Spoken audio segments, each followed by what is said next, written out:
문학을 공부하는 방송 문학정독의 무수비입니다. 네, 파우스트입니다. 예, 저희는 이상문학상 작품집 읽고 있고요. 이번 시간에는 2006년 제30회를 읽고 왔습니다. 자, 그럼 바로 들어가 보도록 하겠습니다. 정미경 작가님의 밤이여 나니어라 라는 단편이 대상을 받았죠. 자, 이 소설은 캐릭터 소설인데요. P라는 학창 시절의 친구죠. 의사, 같은 의대 다녔던 친구인데, P라는 친구를 오랜만에 만나요. 만나러 그 유럽을 가죠. 이분이. 근데 이 주인공은 영화 감독이에요. 영화 감독인데 P는 이제 의사 생활도 하다가 뭐 연구원도 하다가 되게 엘리트예요. 되게 똑똑하고, 그리고 이 영화 감독인 내가 바라보는 P는 정말 완벽한 정말 모든 면에 있어서 거의 나의 롤모델 같은, 항상 우러러보면서 내가 저 앞에서 달려가는 P를 내가 쫓아갔던 그런 친구입니다. 정말 정말 대단한 친구라고 계속 묘사가 돼요. 그런 P를 만나러 가서 이제 벌어지는 일인데, 그래서 과거 해상도 나오고, 근데 P는 그렇게 완벽했었는데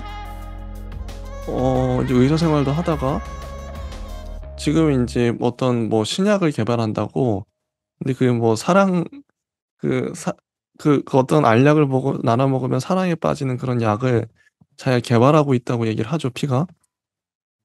근데 그게 언제 개발될지 모르고, 그래서 P의 집에 갔는데 P의 집에서 M을 만나요. M은 어 또 이 나와 어떤 좀 관계가 있죠.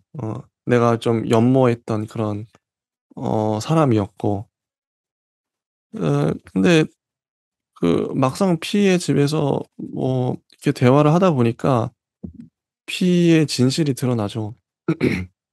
P는 지금 어 알코올 중독에 걸려 있어요. 완전 어 몰락한 인생을 살고 있고, M도 그런 P를 보면서 어 되게 마음이 안 좋죠.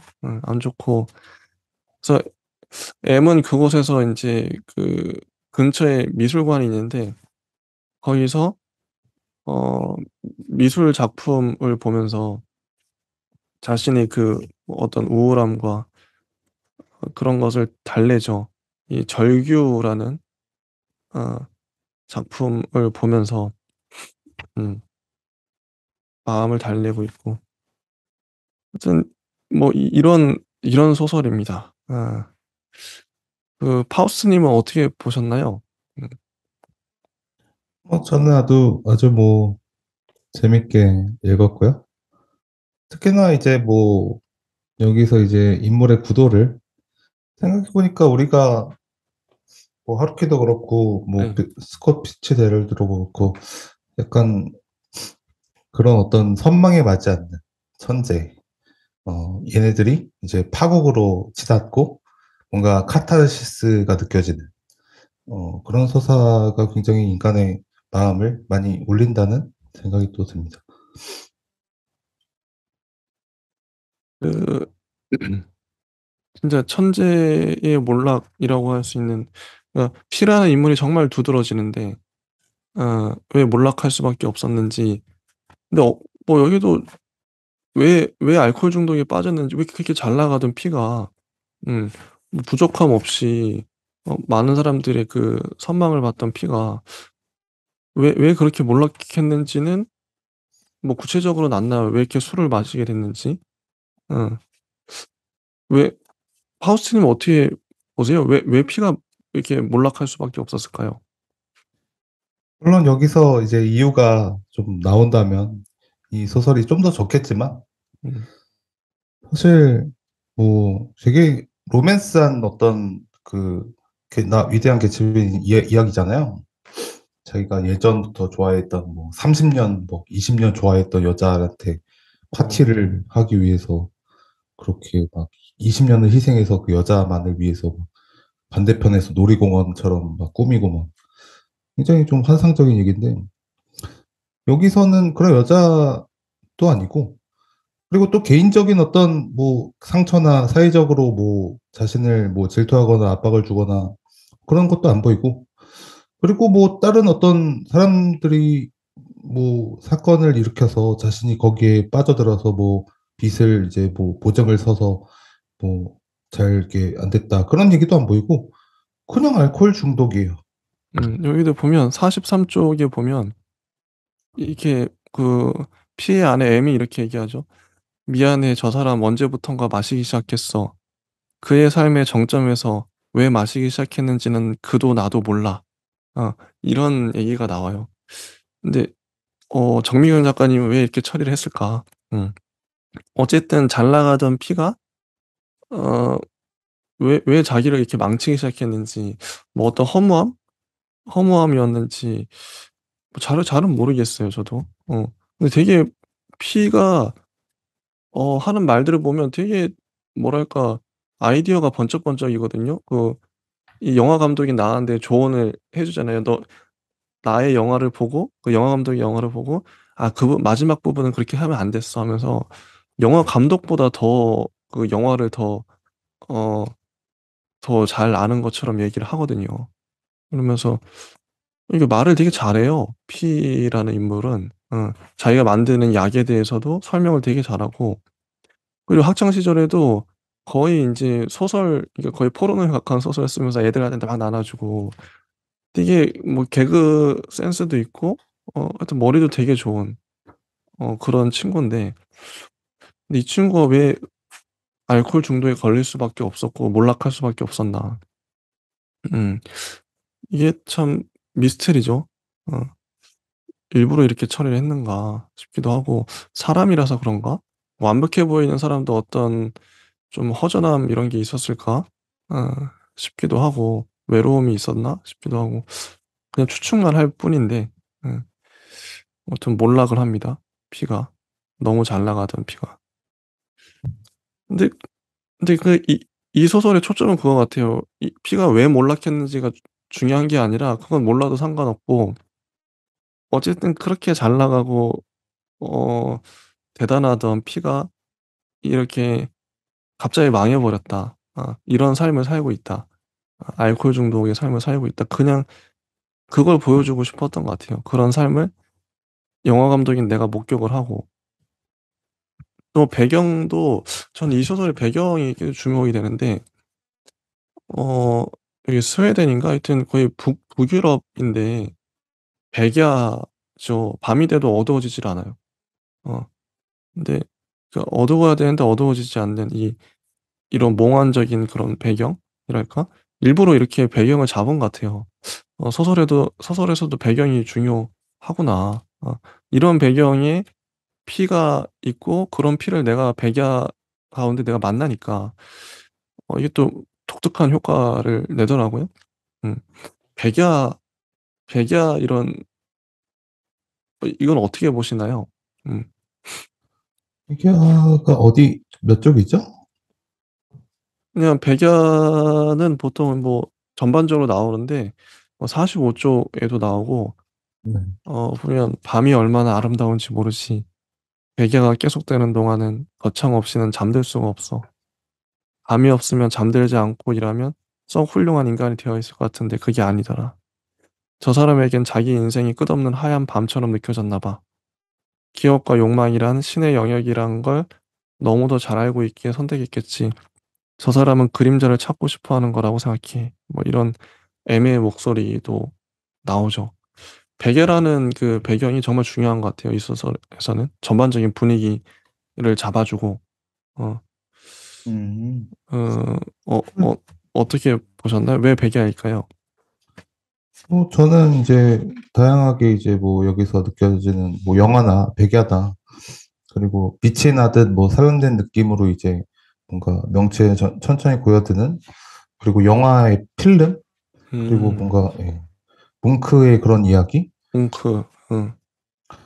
그런 것들이 이제 쪼끔 그런 어떤 백야의 느낌이랑 좀 어울리긴 하는데요. 음. 근데 여기서 밤이 이제 얼마나 아름다운지 모르지에서 보여주는 어떤 인생의 어떤 하얀 밤?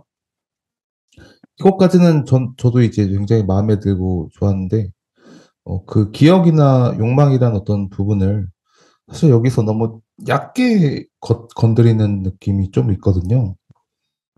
그래서 이제 사실 여기서 되게 멋있는 어떤 장면이 그리고 엄청 뭔가 되게 멋있는 장면이 안데르센의 얘기라고 생각하는데 안데르센이 결국에는 자신이 이제 그런 음. 뭐 엄청 가난하게 살았는데 음.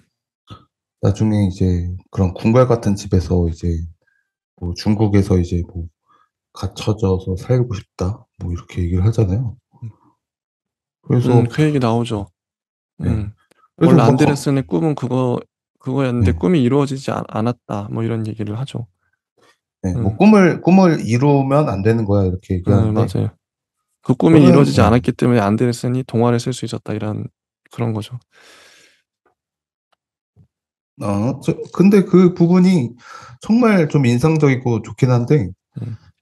이게 또 뭔가 그 안데르센의 어떤 그 검색을 해 보고 제가 이제 되게 가난하게 살았고 나중에 이제 정말 동화라는 형식을 통해서 자신의 그런 어린 시절의 불우함을 그렇게 이겨내고자 극복하고자 노력했던 어떤 '대단한 사람이다.' 이렇게 생각하는데 그거에 대한 어떤 되게 의구심을 엄청나게 가졌는데 그리고 어떤 뉘앙스로는 그 천재의 어떤 사람들이나 혹은 어떤 그렇게 불우했던 어떤 사람들도 결국에는 이제 꿈을 이루는 순간 그것이 이제 다 망가져 버리는 혹은 꿈을 이루면 안 되는 어떤 것이라고 하는 거를 되게 이게 아련하게 뭔가 저도 이제 계속 뭔가 생각을 한 거예요. 뭐 '꿈을 이루면 안 음. 된다고? 꿈을 이루면 욕망을 성취할 수 없으니까 욕망이 이제 성취되지 않는 거니까 그 꿈을 이루는 순간 사람이 이제 그냥 나태해지고 뭐 절망에 빠지고 그리고 그다음 꿈이 없으면은 그냥 몰락하고 그리고 꿈을 이루면은 그것이 되게 허무하다는 건가?' 이렇게 생각했는데 또 그것은 또 뭔가 그 약간 뉘앙스만 느껴지고 그거에 대한 어떤 내용이 좀 없어요. 음. 근데 그러니까 천재인 네. 나의 롤 모델인 피를 의 인생을 잠깐 복귀해 보면 고등학생 시절 때 피가 28쪽 요즘 정도 나오죠. 네. 어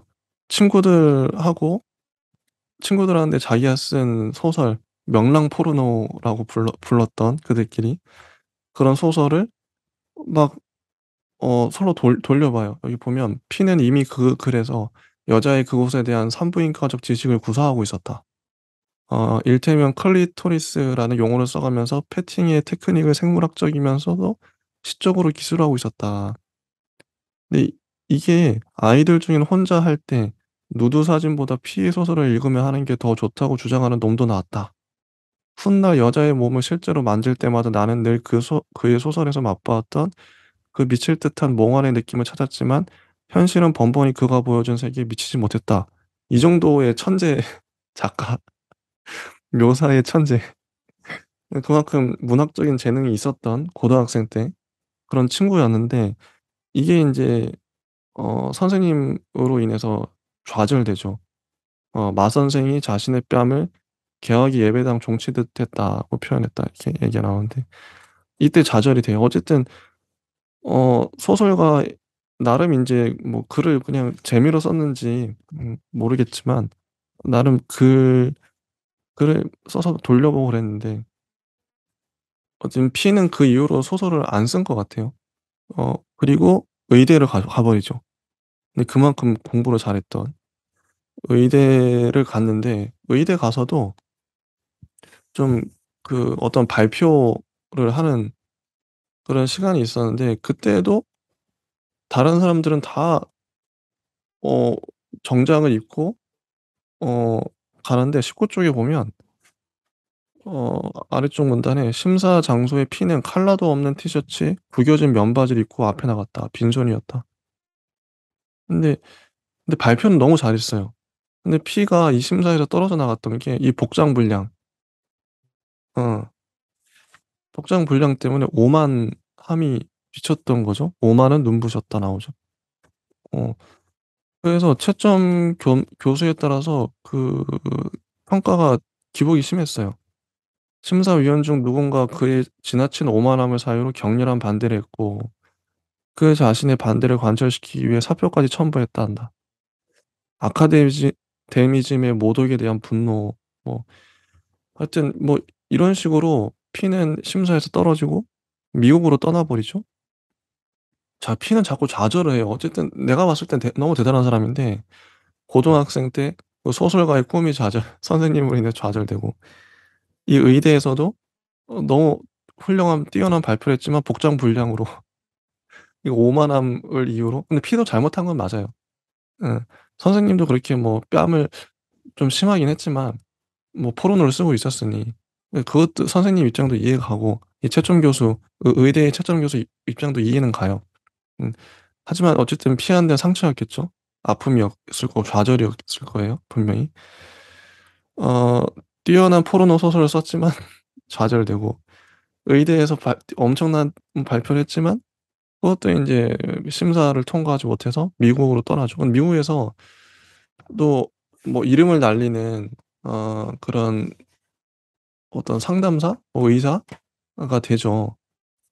그래서 되게 뭐 부유한 사람들이 피해 어떤 피하에 상담을 받기 위해 몰려왔는데 근데 거기에서는 어떤 일이 있었는지 모르겠어요. 거기서도 보는 제 생각에는 이런 피였다면 어떤 뭐 관계적인 마찰이 있지 않았을까.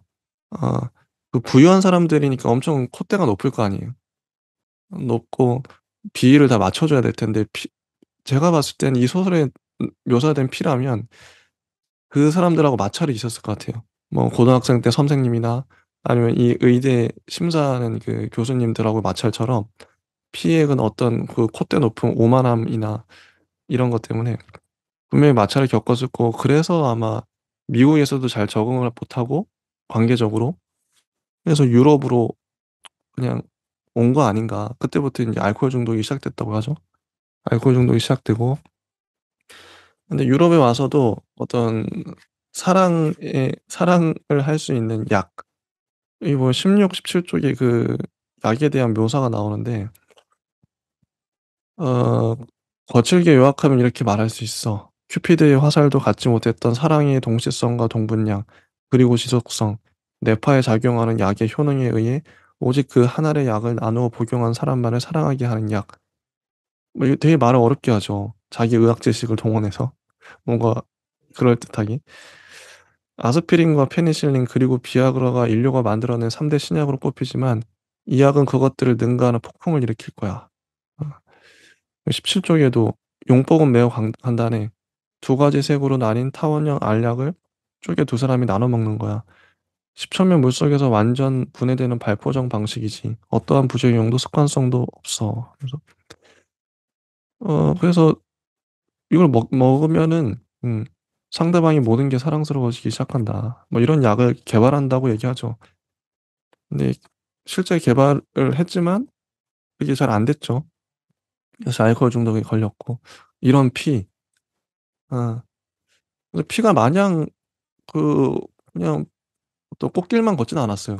보면 피에게도 아픔이 있고 좌절이 있고 어 그런 것 같아요. 이 묘사된 피를 보면. 음. 나는 여기 등장하는 영화 감독이 됐던 나는 어 저런 피를 동경하다가 피를 라이벌로 생각했다고 하죠. 근데 20 쪽에 보면 '내게 피는 라이벌이었을까? 그러지 못했다.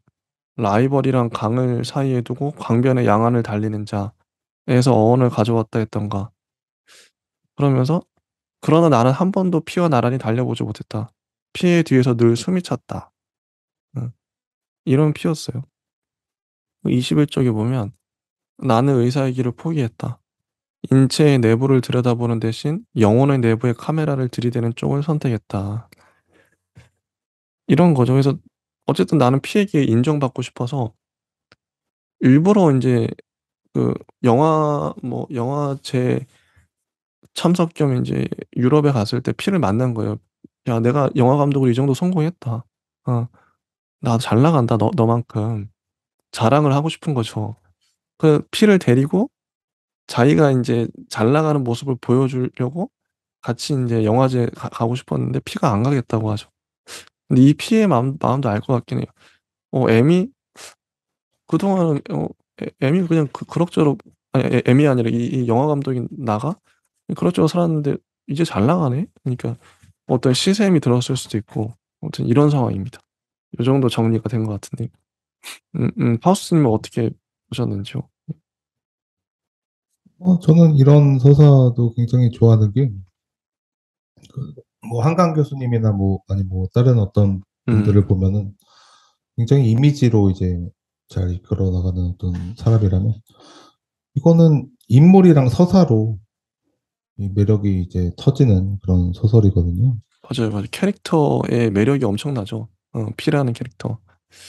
음 심지어 뭐 이미지가 별로 없어도 충분히 재밌고, 이게 정말 그 인물의 어떤 그 성격이나 인물의 어떤 매력에 유의해서 이렇게 나간다는 거는 미국 소설에서도 많이 느껴지는 그런 장점인 것 같아요. 하여튼 뭐 여기에 어떤 인물들이, 하여튼 나중에 이제 뭐 M 얘기랑 P 얘기가 조금 더 뭔가 더 나왔으면 너무 좋겠다, 뭐 이런 생각이 들 정도로. 맞아. M 얘기도 잠깐 하면 M도 되게 꽤 많이 분량이 나와요. 근데 이런 P와 알코올 중독에 걸린 이 남편 P와 사는 M은 미술관 아까 얘기했는데 뭉크의 그림 절규를 보러 미술관에 가요.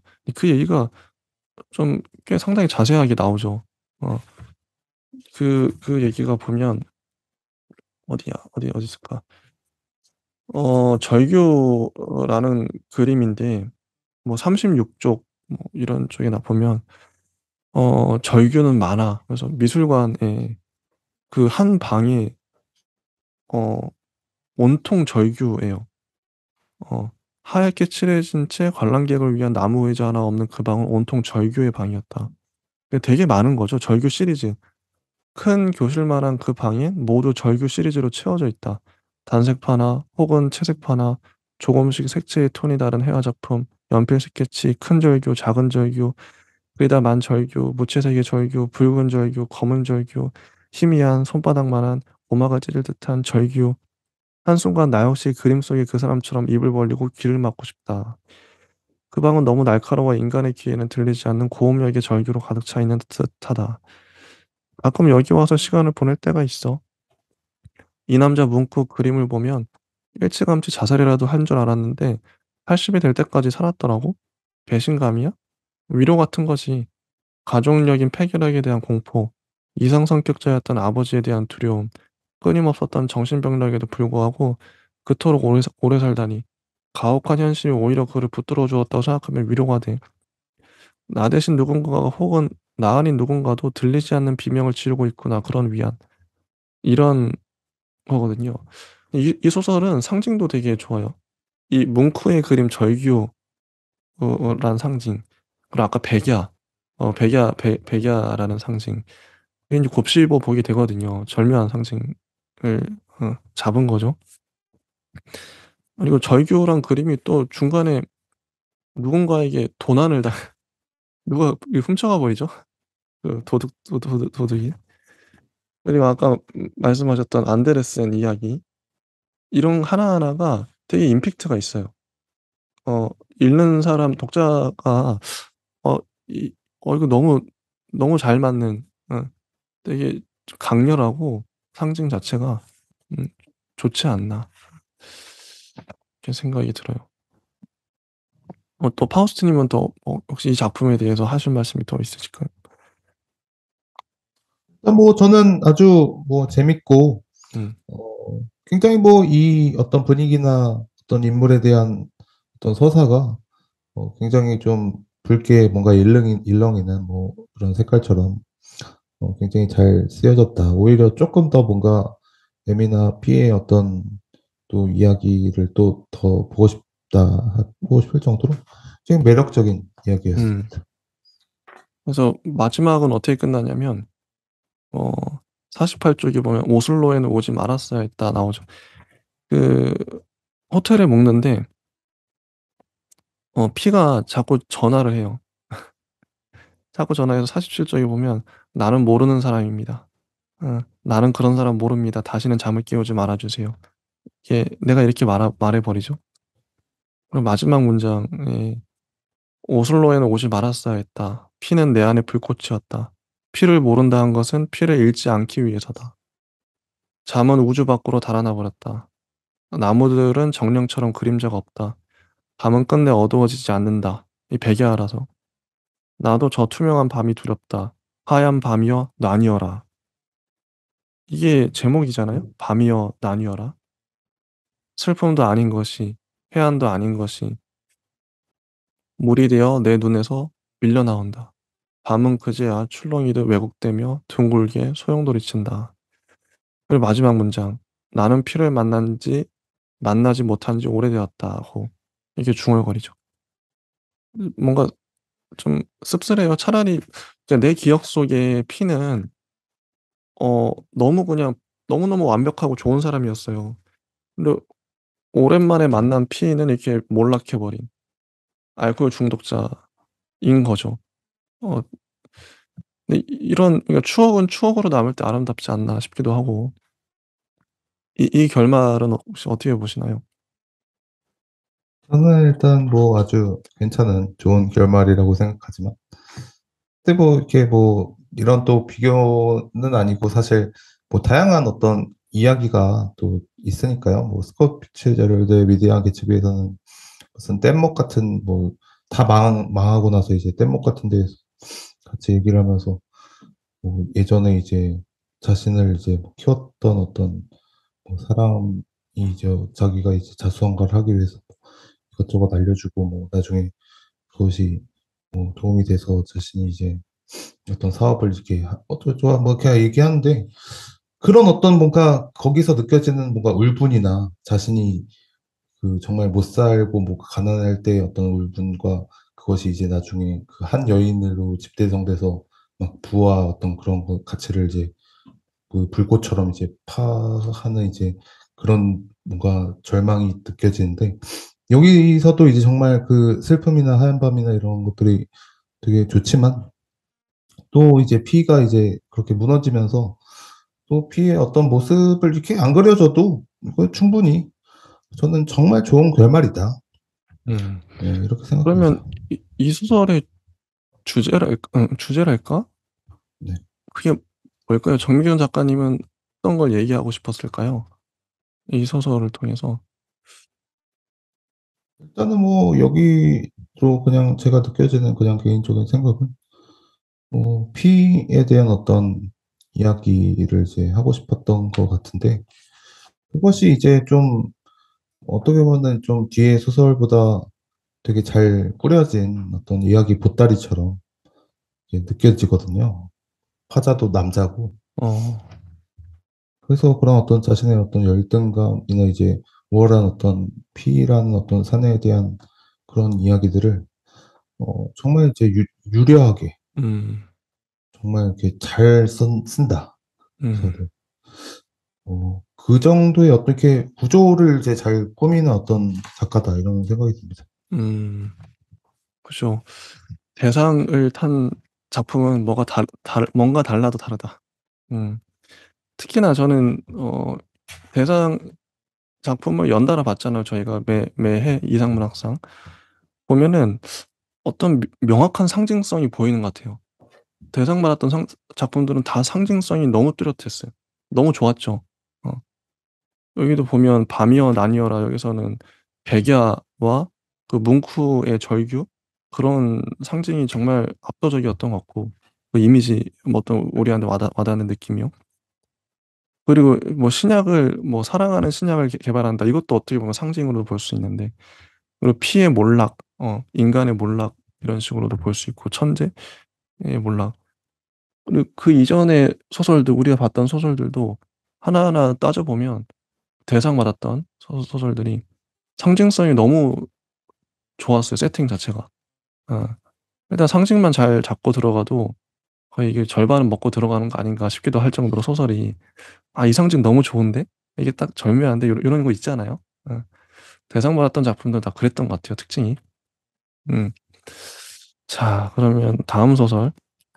다음 소설도 인제 정미경 작가님의 나의 피투성이 연인이라는 소설인데요. 이 소설은 어느 날 그 소설가였던 남편이 죽었어요. 그 운전하다가 뭐 나무를 들이박았다 받아 가지고 근데 그 좀 술을 마셨던 것 같죠, 남편이. 어쨌든 죽어 버렸는데 갑자기 죽었어요. 근데 이 상실감에 빠져 있는 이 아내한테 그 출판사 관계자가 찾아와서 그 남편의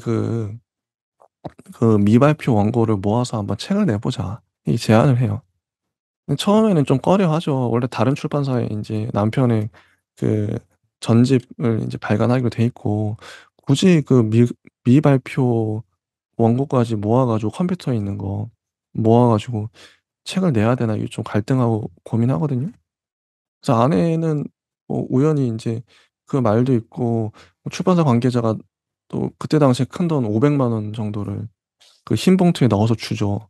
아내가 그걸 받아 버렸는데 이제 그래서 인제 남편의 그 컴퓨터에 접속을 해 가지고 미발표 원고를 보는데 이게 내용이 이상한 거예요. 이 남편이 일기 같은데 이게 누구한테 쓴 건지 뭐 인용문인지 모르겠는데 M과 여기도 Y가 나와요. 근데 주인공이 유선이거든요. 아내가 유선인데 유선이 당연히 Y겠죠? 근데 M이 누구지?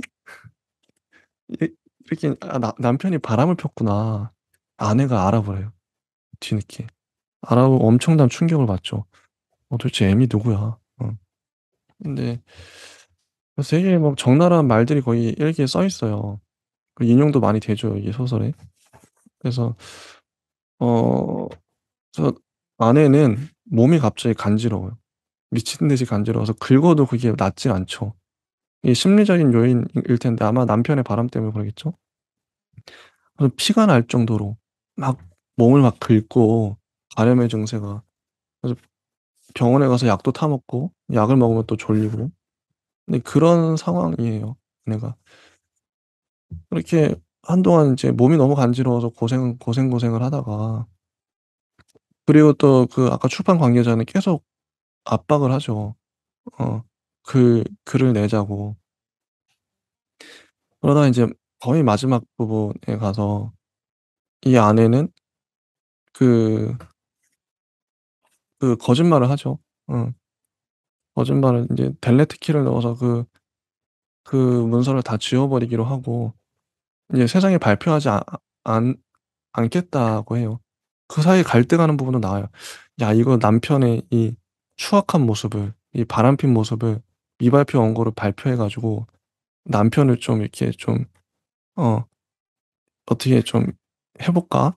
진실을 드러내 볼까?' 이런 마음도 품죠 중간에. 근데 결국에는 인제 뭐 그런 뭐 모독이나 복수 그런 거 안 하고 그냥 거의 마지막에 보면 이렇게 나와요. "말끔하게 정리가 되어 있었어요. 누군가가 열어보길 기다리고 있었던 것처럼요. 이미 발표된 글들 외엔 일기도 쓰고 있던 작품도 없었어요. 이상하지 않아요?" 마지막 문장. "어떻게 그럴 수 있을까요?" 이렇게 끝나 버려요. 아내는 그렇게 정리를 해 버린 거죠. 남편의 명예를 지켜줬다. 살려줬다 남편을. 이렇게 끝납니다. 이런 소설 남편이 바람핀 걸 아내 혼자 알고 막 고민하다가 갈등하다가 결국 덮어버리는 진실은 끝내 드러나지 않은 이런 소설인데요. 어 하우스님은 어떻게 보셨나요? 저는 뭐 중간중간에 약간 좀 어떻게 보면은 좀 감상적으로 쓰는 어떤 느낌이 어 음. 강하게 드는 어떤 그런 게 있어서요. 어. 사실 뭐 이게 또 공감이 중간중간에 잘 안 가긴 했지만 그럼에도 이 뭐 구조나 표현력이나 그리고 이제 계속 이렇게 나아가는 어떤 것들이 어 끝 약간 근데 이게 중요한 게 이게 막 대다수의 어떤 서사가 네. 어 뭔가 이게 좀 그 메모장 형식이나 그리고 중간에 이제 강조가 있잖아요. 그죠, 그죠. 이탈릭체 뭐 좀 이렇게 다른 글씨체로 쓰여졌죠. 남편의 글들. 네. 응. 근데 이게 정말 좀 뭔가 잘 어울리진 않는 것 같은 느낌이 또 들면서도 이게 또 잘 쓰면은 이게 또 혹은 앞에 좀 이렇게 앞에 그 인물만 이제 잘 뭔가 그렸으면은 뭔가 이게 되게 좀 좋은 어떤 구절이었겠다 이런 아쉬움이 들었습니다. 전반적으로 아쉬우셨군요. 음. 전 근데 정미경 작가님, 뭐 대상 받은 작가님들 다 그렇지만, 이분도 문장이 정말 탄탄하다. 아, 문장을 잘 쓰신다. 이런 느낌을 받았거든요. 어느 정도 이제 뭐 대상을 받을 정도면 다 검증 받은 것이 검증을 받은 사람 중에서도 또 잘 쓰는 분인 거죠. 그래서 진짜 술술 잘 읽히고 문장은 되게 좋았었어요. 좋았고 자 56 쪽을 보면 예를 들면 이런 거죠. 그 아까 인제 편집자 아니 그 출판 관계자가 얘기를 하잖아요. 어 그렇다면 그 안에 쓰고 있던 원고라든가 마무리 중인 단편도 있을 것이고 혹시 그분이 남긴 일기나 메모도 있을 것입니다. 그리고 아마 편지 같은 건 그것만으로 분량이 꽤 될 텐데요. 이런 식으로 계속 떠 봐요, 그 관계자가. 그러니까 인제 유선, 그 안에 유선이 이런 생각을 하는 거죠. '유선은 거기에부터 저었다. 머릿속에 어릴 때 시골 외가에서 보았던 갈라 놓은 암탉이 뱃속에 갑자기 떠올랐다. 한 점 그늘도 없던 우물가, 목이 잘린 채 깨끗하게 씻긴 배를 열고 있던 닭, 크고 작은 노른자들이 조랑조랑 엉켜있던 뱃속. 어린 나이에도 너무 잔혹하다는 생각을 했었다. 고춧가루를 듬뿍 넣어 맵고 달콤하게 끓인 닭국 냄비 속에서 외할머니는 유선의 그릇에 특별히 그 크기도 다양하던 노른자 덩어리를 담아주었는데 유선은 그걸 삼킬 수가 없었다. 기어이 안 먹고 있으면 외할머니는 유선에 가는 손목을 쥐며 쯧쯧 이러니 혀를 차곤 했었다. 그의 머릿속에서 미성숙한 난항처럼 엉켜있던 생각들을 단단함도 껍데기도 만들어지지 않은 그것들을 꺼내놓자고 그의 배를 쪼개서 이게 인제 유선의 생각인데 비유가 절묘해요. 전 이 부분을 보면서 감탄했어요. 아니 이걸 이때의 마음을 그러니까 아내인 유선의 그 좀 꺼려지는 마음을 이런 식으로 표현을 한 거예요, 묘사를. '야 이분 어 장난 아닌데?' 이런 생각을 했죠. 어 너무 좋아서 묘사가. 음. 어린 시절 얘기까지 끌고 와서 어 이 부분 참 좋았다. 개인적으로 참 좋았고 그리고 그러니까 58 쪽에도 보면 이 출판업자는 계속 설득을 하잖아요. 마르크스의 서간집이나 중세를 살았던 아벨라르와 엘로이즈의 편지를 지금 우리가 읽을 수 있다는 건 놀라운 일 아닙니까?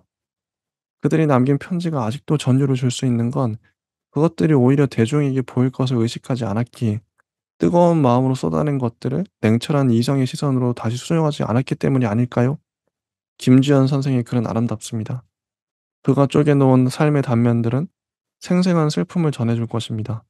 다듬어지지 않은 대신 그의 체온과 호흡을 느낄 수 있는 글들일 것입니다. 사소한 것에 걸리지 말고 길게 보십시오.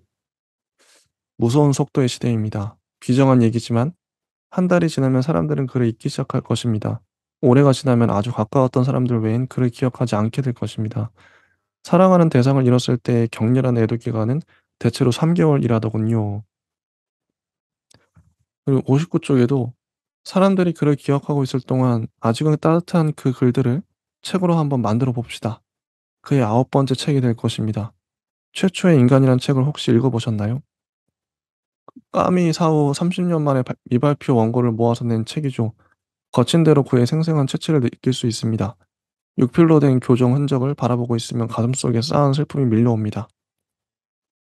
그리고 김주현 선생 내 대학 2년 후배입니다. 그보다는 그의 글을 좋아하는 독자였죠. 이런 식으로 설득을 해요. 근데 이게 설득하는 말들이 저도 읽으면서 이거 내도 괜찮겠는데?' 어느 순간인지 이게 저도 설득이 되는 거예요. '이런 논리라면 내도 되겠는데?' 뭐 이런 생각이 들 정도로 그만큼 잘 썼다. 그 출판업자의 심정을 어 좀 리얼하게 반영했다. 음. 61 쪽에 보면 이 유선 아내 유선의 마음이 등장하는데 "당신이 없어서 힘들다고 말하고 싶진 않아. 아직은 당신이 그립지 않아. 당신 알아? 그리움보다 강한 미움 말이야. 슬픔보다 더한 미움. 그런 게 있어. 사람들은 날 괴롭히는 게 그리움과 슬픔이라고 생각하겠지만 아니야. 지금은 미움과 부끄러움이야. 왠지는 몰라. 그런데 당신은 밉고 난 부끄러워. 왜 밉고 부끄러운지는 내가 되어 봐야 알 거야." 그렇게 갑자기 떠나면서 그것도 다른 사람에게서 그 소식을 들어야만 했어. 내가 뭘 잘못했기에? 이거죠. 이게 진짜 이 부분만 봐도 정미경 작가님의 내공이 느껴진다고 느낄 수 있는 게 보통 우리가 만약에 인제 똑같은 소설을 똑같은 이야기를 쓴다 그러면 제가 쓴다 그러면 남편이 그립겠지. 아내가 저 같으면 인제 이렇게 썼을 거냐 가벼운 생각에 직접적으로 아내는 여기 보면은 인제 "유서는 남편을 그리워했다." 이렇게 쓰겠죠 보통은. 어 "남편을 그리워했다." 이러면 되게 얕아져요 감정이. 그런데 여기 보면 지금 방금 읽어 드렸던 "당신이 없어서 힘들다고 말하고 싶진 않아. 아직은 당신이 그립지 않아." 이렇게 말해 버려요. 뭐지? 이건 직접 자기가 겪어 본 것처럼 정미연 작가님이 쓰셨거든요. 정말 깊이 사유를 하신 거죠. 그 유선의 입장에서 이 서술을 하신 거죠. 그리움보다 강한 미움, 슬픔보다 더한 미움. 그런 게 있어. 사람들은 날 괴롭히는 게 그리움과 슬픔이라고 생각하겠지만 아니야. 이 작가 입장에서도 쓰는 사람 입장에서도 마찬가지거든요. 유선이 남편 그리워하고 슬퍼하겠다. 요 정도가 되게 얕은 1 차적인 감정이죠. 그런데 막상 그 유선의 입장에 들어가 보면 한 단계 더 들어가는 거죠. 이게 차원이 있다 생각해요, 감정에도. 한 단계 더 들어갔어요, 정미경 작가님. 지금은 미움과 부끄러움이야. 미움과 부끄러움이 더 크다는 거죠, 남편에 대해서. 당신은 밉고 난 부끄러워. 어. 이게 참 깊다고 생각해요. 이게 엄청난 몰입도 집중력이구나, 작가의. 음. 그러니까 다른 사람을 통해서 남편이 죽은 걸 들었으니까요. 그러니까 미운 거죠. '갑자기 죽어 버렸네, 이 사람이. 나와 딸을 두고 갑자기 죽어 버렸어? 그러면 안 되지 네가.' 이런 미움. '왜 날 두고 갔지?' 미울 것 같긴 해요. 가만히 따져 보면 가만히 생각해 보면 남편이 미울 것 같아요. '왜 죽어 네가? 죽으면 안 되지.' 미울 것 같아요. 근데 왜 부끄러울까? 왜 부끄러울까? 근데 그거를 인제 지금 이제 출판업자도 와 가지고 나한테 막 당신의 그 소 미발표 원고 내자 그러고 어 그러니까 부끄러운가? 아무튼 어 좀 하우스님은 어떻게 보세요? 왜 밉고 부끄러울까요? 저는 뭐 일단 보면서도 좀 의문이 가질 정도로 사실 이 문장이나 어떤 문단만 떼어 놓고서는 사실 뭐 문제가 일어나진 않지만 저는 이거를 이제 반대로 역설적으로 그림보다 강한 미움이 있다면 마치 그 예전에 뭐 자신과 결혼한 상대가 뭐 다른 여자나 생겨서 그 여자 때문에 막 밤늦게 들어오고 뭔가 자신을 막 괴롭게 하다가 결국에는 교통사고에 돌아가는데 근데도 남편을 사랑하는 마음이 있어서 내 자신이 미웠지만 뭐 남편을 사랑하면서 미우면 약간 앞에 그런 서사가 있으면은 그런 되게 증오 같은 미움이나 그런 어떤 사랑이 있겠구나 했는데 여기서는 이제 사실 그 까미사우 이외의 어떤 원고를 모은 어떤 정황이랑 그리고 뭐 그런 암탉 그런 것 정황이랑 클림트 정황이랑 그런 게 이제 그 앞에 이렇게 서술되진 않거든요. 그래서 이런 어떤 남자의 어떤 대한 어떤 그 우리도 이제 막 첫 만남을 가지면은 뭐 사람이랑 대면을 하면은 서로 이제 막 알아가고 이 사람이 어떤 사람인지 그리고 같이 이제 데이트도 하고 뭐 결혼도 하고 막 그럴 거잖아요. 근데 이제 그런 거 없이 그냥 장래 후에 바로 이렇게 딱 그런 어떤 미움에 대해서 서술을 하니까 그런 중간 과정이 사실 이제 없으니까 또 뭔가 저는 이렇게 막 잘 느껴지지는 않았어요. 음. 하긴 다를 수 있겠네요. 아무튼 저는 되게 좋게 봤습니다. 왜냐면 얕게 쓰지 않았다는 거죠. 누구나 이게 이 정도 글을 이런 문단을 쓰려면 더 깊게 들어가야 되니까요. 음. 보통은 유서는 남편이 그리웠다. 그리고 그리고 슬펐다. 뭐 이 정도 하고 끝나버리거든요, 문장이. 그런데 그렇지 않아.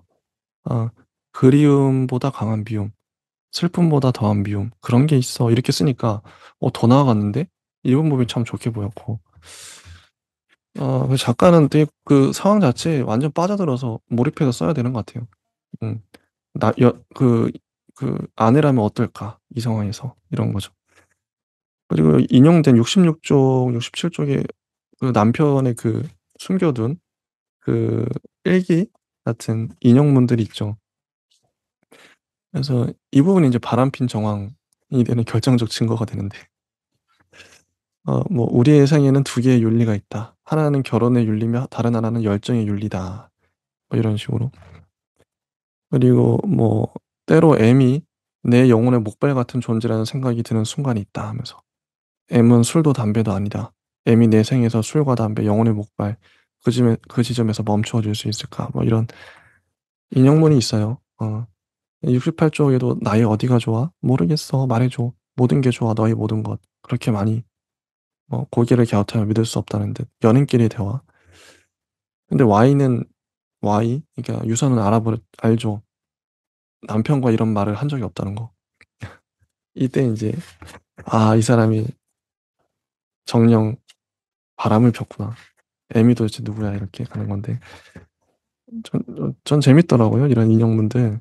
이 재밌고 근데 전 특히 이제 이 소설을 좋게 봤던 거는 단지 그냥 마음으로만 힘들어하지 않아요. 주인공이 그 신체적으로 실제로 그 피부가 가렵잖아요. 막 긁어요. 그 부분이 되게 자세하게 디테일하게 나와요. 75쪽 뭐 가려움의 증세는 매우 특이했다. 낮에는 아무렇지도 않다가 밤이 되면 스멀스멀 시작하는 것이다. 통증보다 견디기 괴로운 것이 지독한 가려움이란 걸 알게 되었다. 가려운 것은 피부가 아니다. 몸속 어딘가, 피부 한꺼풀 아래의 어느 지점이다. 캄캄한 어둠 속에 혼자 일어나 앉아 손톱이 살을 파고들도록 긁어대면 가려운 곳은 점점 더 깊은 데로 내려간다. 미친 여자처럼 집중하여 제 살을 긁다 보면 각성제를 먹은 것처럼 정신까지 맑아졌다. 붉게 부풀어 오른 살갗을 쳐다보면 피부 아래 자잘한 벌레들이 꿈틀거리는 것 같았다. 주사를 맞고 약을 꼬박꼬박 먹는데도 자다 일어나 점점 가려워지는 피부를 피가 나도록 긁어대는 밤이 이어졌다. 배와 가슴에는 예리한 채찍으로 맞은 듯한 붉은 줄이 겹쳐졌다. 긁은 지 오래된 곳은 검게 변색되었다. 의사는 고개를 갸웃거리며 매번 새로운 약을 처방해 주었다.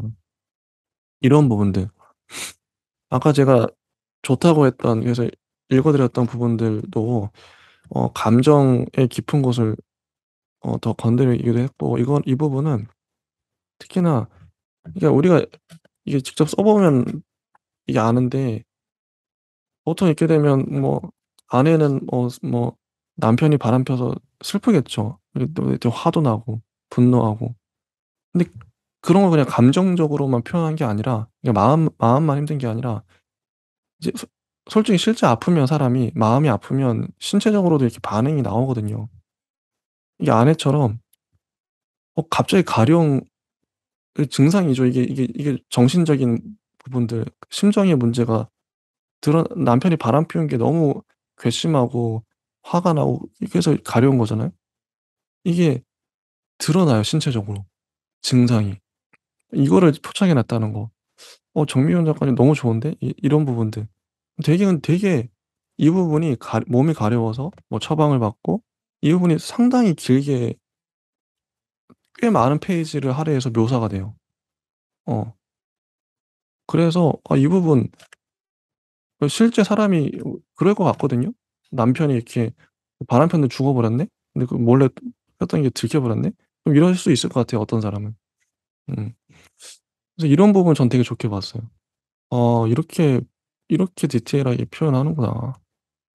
어. 하우스님은 어떻게 보셨나요? 뭐 이 부분도 부분만 보면은 문제는 없는데요.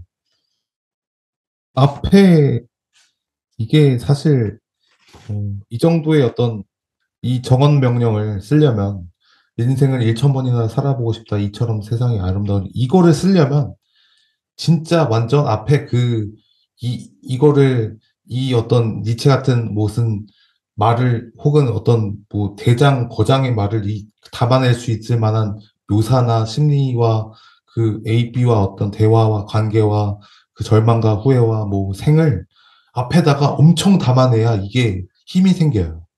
근데 그 앞에 고뇌 근원 연을 맺으면 보고 싶고 괴롭고 보고 싶은데 너는 아니어서 괴롭고 이것도 이거를 받아내려면 앞에서 진짜 수많은 서사가 있어야 되고 수많은 관계가 있어야 되는데 일단은 그렇게 딱 이제 보고 나서 이제 남아있는 날들 이제 하고 다시 이제 그 피부과에 대한 얘기를 들으니까 이미 원투 쓰리 펀치를 앞에서 이제 제가 이거 이렇게 뭐 작가가 왜 이렇게 치고 달리지 하면서 맞아 놓고 이거 어떻게 파악해야 되지 이거 뭔가 너무 이게 앞에서 이제 그 묘사나 어떤 이야기의 인물 구조가 이제 앞소설은 너무 좋았는데 이렇게 막 뭔가 이제 하고 싶은 말을 이렇게 왜 이렇게 너무 이렇게 얕게 서술하는 거지 이렇게 막 달리다가 결국에는 이제 그 어떤 아픔이나 상실에 대해서 이제 가려움에 대해서 딱 얘기를 하니까 원래대로 하면 그 가려움과 상실에 대해서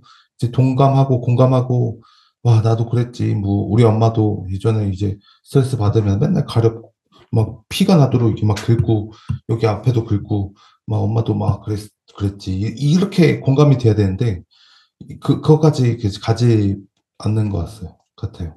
음.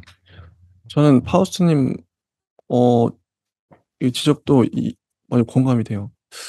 여기 69 쪽에 보면 '인생을 1000번이라도 살아보고 싶다. 이처럼 세상이 아름다우니까.' 이게 인제 M과 바람피면서 쓴 글이죠. 어떻게 보면 되게 근데 저는 이 부분 어떻게 봤냐면 되게 유치하고 유치해요 그냥 이 문장 자체가. 이게 딱 떨어뜨려 놓고 보니까 물론 인제 이걸 쓴 그 남편은 되게 진지하게 썼겠지만 남의 사랑놀이 이게 보면 유치하잖아요. 그런 느낌? 뭐 '인생을 1000번이라도 살아보고' 이게 가벼운 느낌으로 봤는데 근데 이런 문장을 진지하게 보면 파우스트님 말처럼 되게 무거운 말로 하려면 그 이전에 이 문장 이전에 뭔가 많은 이제 독자들을 설득해낼 수 있는 그런 문장들이 있어야겠죠. 어 70 쪽에도 좀 오글거리는 말들 "고뇌의 근원은 연. 연을 맺으면 보고 싶어 괴롭고 보고 싶은데 보지 못해 괴롭고 나는 보고 싶은데 너는 아니어서 괴롭고." 이런 문장들이 나오는데 근데 좀 전 유치하게 봤어요. 좀 유치하고 좀 그냥 사랑놀이? 이게 아내 몰래 바람피는 거니까. 음 그런 그런 뉘앙스로 정미경 작가님이 처리한 거 아닌가 저는 싶기도 했고. 그래서 뭐 아까 가려운 부분 이건 참 좋았거든요. 81 쪽까지 81 쪽도 보면 의사한테 이런 마음을 어 "개자식 가려움 하나를 못 고쳐? 유서는 숨을 몰아쉬며 공연히 의사에게 욕을 퍼부었다." 어 "물을 머금고 밥만 먹을까 하다가 한 봉지를 털어 넣었다. 잠을 자야만 했다. 그러니까 가려움에 대한 묘사가 정말 집요하게 나와 있고요. 어 그리고 인제 출판업자가 처음에는 거의 인제 사정하듯이 예 을의 입장에서 하다가 이게 사정을 하다가 점점 인제 이 출판업자가 갑의 입장으로 유선 머리 위로 올라가려는 게 보여요. 이런 부분들. 그래서 "돈을 줬다." 이거죠. 음. 그래서 84 쪽에 가면 두 번째 만나는 거죠 지금. 84 쪽. "자료를 좀 찾아보셨습니까?" 네 이렇게 물어보고 여전히 그가 원하지 않을 것이라고 생각하고 있군요. 어 그런 거죠. 모르겠어요. 어떻게 해야 할지. 음. 이유선 씨 그 사람의 죽음을 믿고 싶지 않은 거요. 자기가 쓴 거를 통해서만 존재하는 것이 글 쓰는 사람들의 운명입니다. 뭐 이런 식으로 그러니까 출판업자의 말이 점점 인제 이게 도를 넘어서 선을 넘어서 이 유선의 위로 올라가려고 이 을이었는데 점점 갑이 되려는 이게 전 이 사람도 그래서 '야 출판업자가 왜 본색을 드러내는구나 드디어 돈을 벌려고.' 응. 그 아래쪽에 보면 이런 주제 넘은 얘기지만 구립도서관에 근무하면서 따님과 살아가기가 수월하지는 않을 겁니다. 이게 협박하고 있어요. 그래서 출판업자가 '야 이거 너무 잘 표현했는데? 야비하게?' 출판업자 어떻게 보시나요? 저는 이 변화가 너무 너무 좋은데 이게 봤거든요. 이게 설득을 하다가 갑자기 인제 또 인제 협박을 하고 있는 이 아. 업자예요. 응. 아니 이게 앞에서 또 이게 선입견이 이제 생겨 버리니까 응.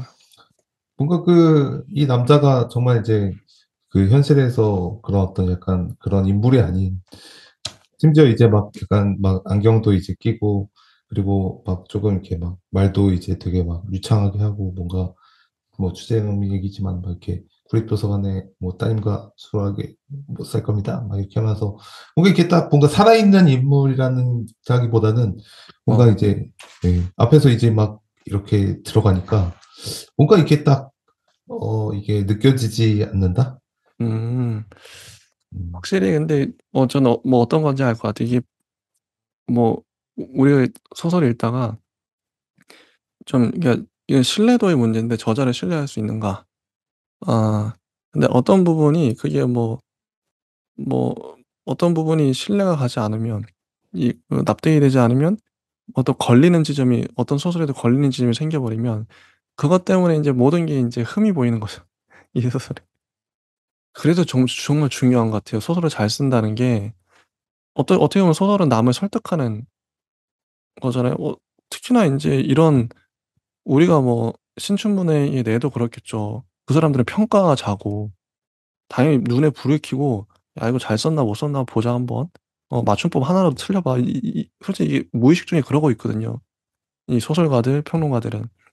근데 한 문장이라도 좀 이게 삐끗해. '아 이거 아닌 것 같은데.' 그럼 바로 덮어 버리고 또 실제 그럴 것 같아요 저는. 거의 수백 편의 글들을 읽어야 되는데 소설들을 읽다가 첫 문장 마음에 안 들어. 이게 좀 문장이 별로네. 이거 사건도 별로 없고 뭐 트집 잡을 거는 그러니까 장점보다 단점들 트집 잡을 건 진짜 많을 것 같아요, 심사위원 입장에서는. 그래서 신춘문예가 정말 어려울 것 같아요. 저는 기존에 이 등단한 분들도 신춘문예 낸다고 해도 100% 된다는 보장이 없을 것 같은 느낌이 근데 그만큼 어렵겠죠. 하나라도 걸리면 "야 걸려 봐." 그럼 이게 마음에 안 들어? 그럼 바로 이제 아웃되는 거니까. 딱 그런 느낌이에요. 음.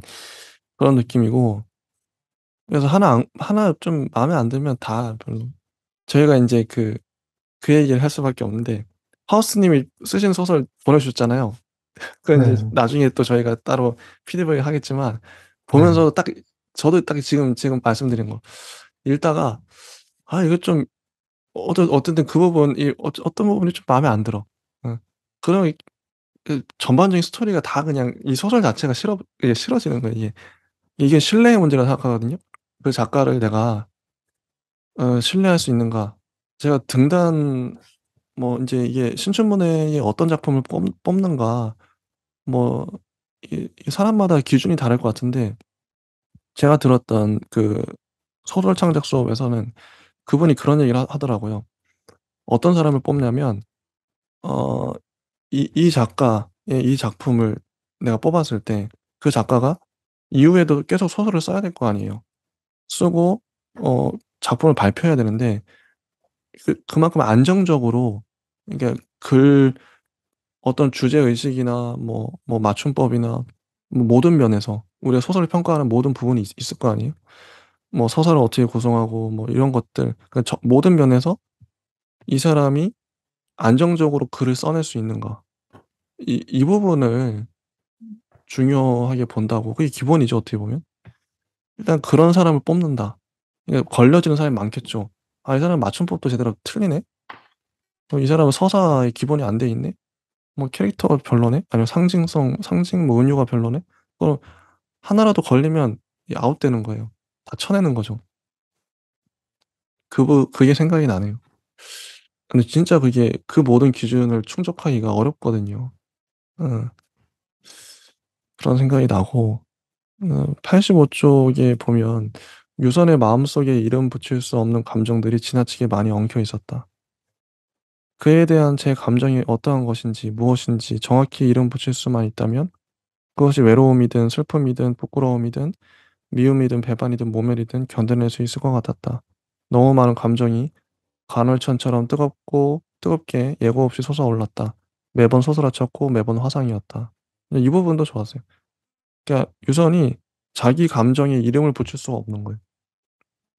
어 뭐라 쉽게 자기 감정을 얘기를 할 수가 없는 거죠. 이렇게 처리한 문장도 참 좋았던 것 같고, 솔직히 우리가 이상문학상 작품집도 어 이게 매주 연도별로 보지만 저희가 뽑잖아요. 인제 마지막에 진짜 마음에 드는 작품. 그게 어떻게 보면 우리 마음속의 대상작 혹은 당선작일 텐데, 저 가만히 보면은 매년 한 최소한 8 편에서 한 10편 정도 보는 것 같은데, 그래서 8 에서 10편 중에서 진짜 마음에 드는 작품은 한 2-3 편밖에 안 돼요. 이 프로 작가들이 좀 등단한 작가들이고, 이거 그래서 당해, 그러니까 2006 년도에 제일 잘 썼다는 작품을 모아 놓은 거죠, 나름. 모아 놓은 건데도 그중에 지금 시간이 지났지만 지금 2022 년이니까 한 20 년의 세월이 있다고 해도 제 마음에 드는 작품은 2-3 편밖에 안 돼요. 10 편, 8 편, 10편 중에. 프로도 이런데. 심지어 몇십 년을 글 쓴 사람의 글을 우리가 봐도 마음에 좀 걸리는 부분이 있는 거죠. 취향의 차이일 수도 있고. 그러니 신춘문예에서 당선되는 게 얼마나 어려울지는 상상이 가죠. 네. 아무튼 그래요.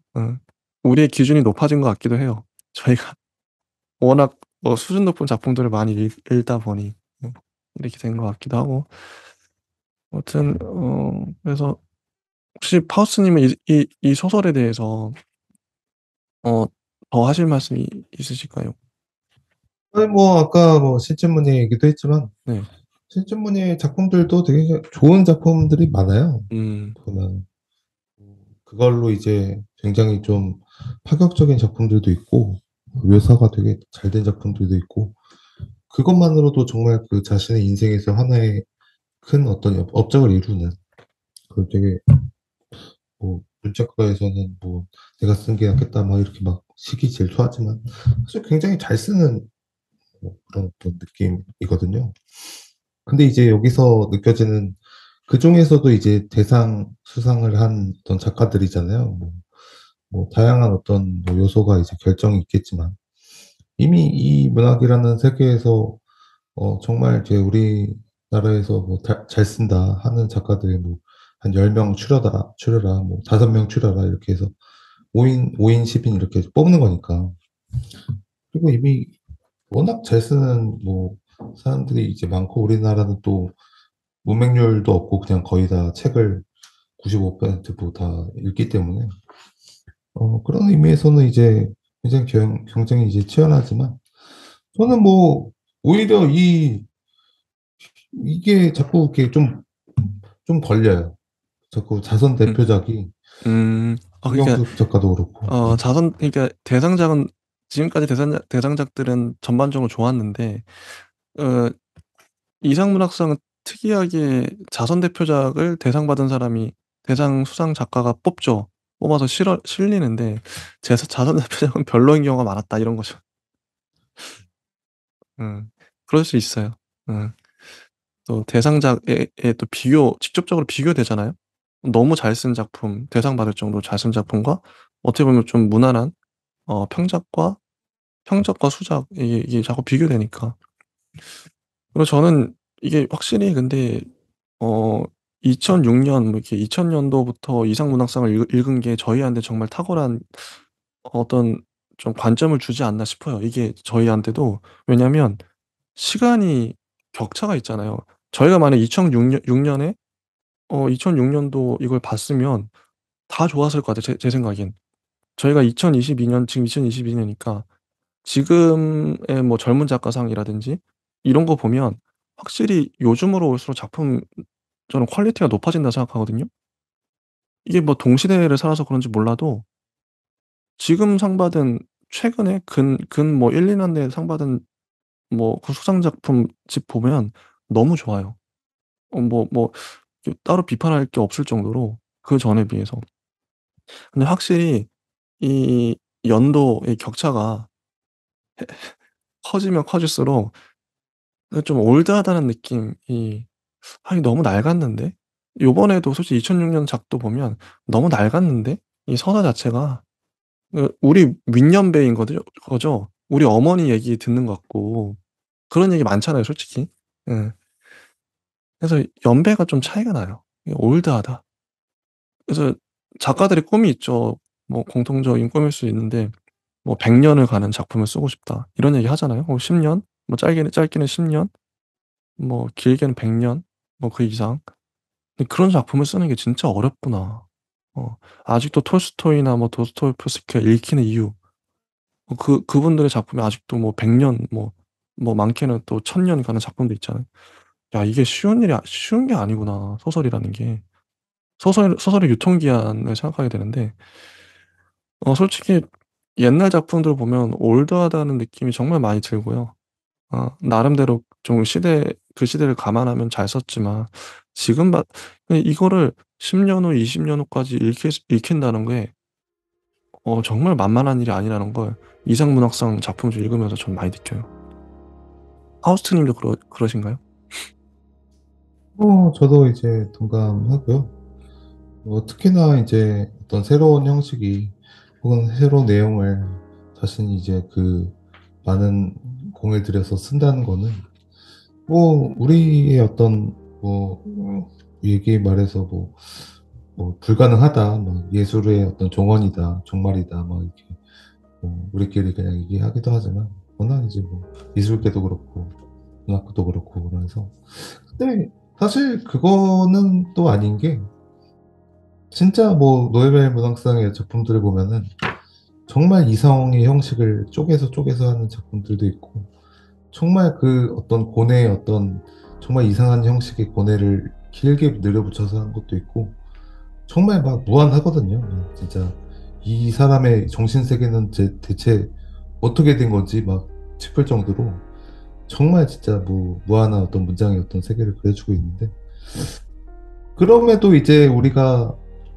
그런 어떤 작품들을 접근할 때 일단 기본은 또 알아야 되니까 정물화는 알아야 되니까 이렇게 여러 가지 좋은 작품들을 보는데요. 근데 역시 그 작품을 또 뭔가 뛰어넘으려면 그리고 자신의 어떤 역사의 한 획을 그으려면 결국에는 그런 것들을 다 이제 모아놓고 있다가 자신의 어떤 생각에 나중에 자신의 색채가 이제 계속 역사적으로 알려질 만한 작품을 되게 카프카도 한두 작품밖에 없잖아요. 기억하는데 변신밖에 없잖아요. 사실 성이 더 제가 더 마음에 드는 작품이긴 하지만 그건 너무 음. 예, 어렵고. 그러니까 위대한 작가들도 대표작 위주로만 기억이 되니까 참 네, 쉽지 않죠. 역사에 남는다는 게. 맞습니다. 일단 여기까지 하고요. 다음 시간에 나머지 네, 6 작품 우수상 수상작들을 한번 다뤄보도록 하겠습니다. 네 감사합니다. 네 감사합니다.